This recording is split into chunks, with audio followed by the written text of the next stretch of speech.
It's great to see you. I've been thinking about the scriptural lesson for this Sunday. We're still in Jeremiah, and the New Revised Standard Version uses a phrase that caught my attention. It's in this week's story. It caught my attention because it uses a word that my mom never let me use at home. And it's God talking about the people of God. God says they're stupid people.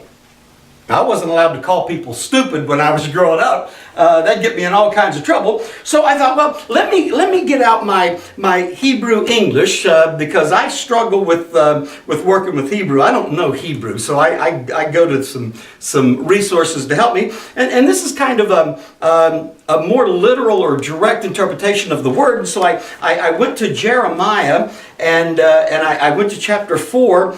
And I wanted to see what Jeremiah chapter 4 said in this Hebrew version. And it says, "For my people are stupid." Well, there you go.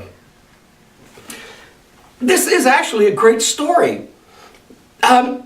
Remember back in the early relationship of Israel and God, when God delivers Israel from slavery in Egypt. At one point in there, the Jewish people turn their back on God and begin to worship these other gods, which aren't gods, but they were making gods while Moses is up on the mountain getting the law from God.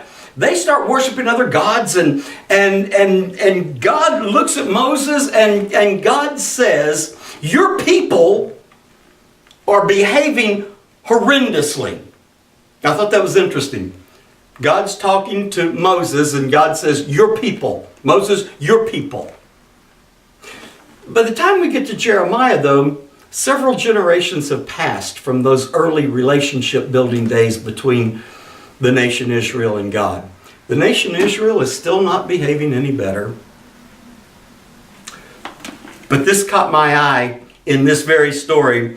"For my people are stupid. They give me no heed. They are foolish children. They are not intelligent. They are clever at doing wrong, but unable to do right." But did you catch the opening? God says, "My people." There's still good news in this story. These are God's people. The people of God. Even though, and I think this says it very clearly, they're clever at doing wrong, but unable to do right. I wonder how that translates into our lives. When we look at what God calls us to. In fact, there's a scripture in the New Testament where Jesus pretty much tells us in one small parable what is expected to us. If there were going to be a test at all at the end of life, it would be this.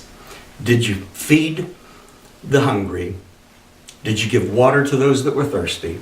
Did you clothe the naked? Did you take care of the needs of the poorest and the downcast?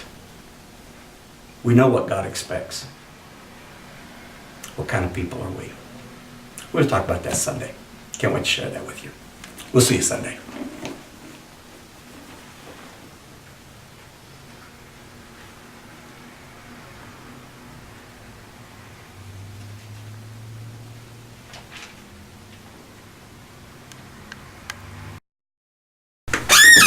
You hear about the invisible man?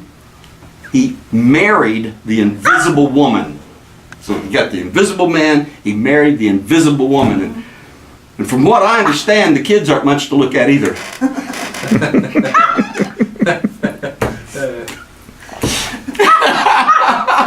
You like that, lady? That was funny, wasn't it? Oh, yeah. I got that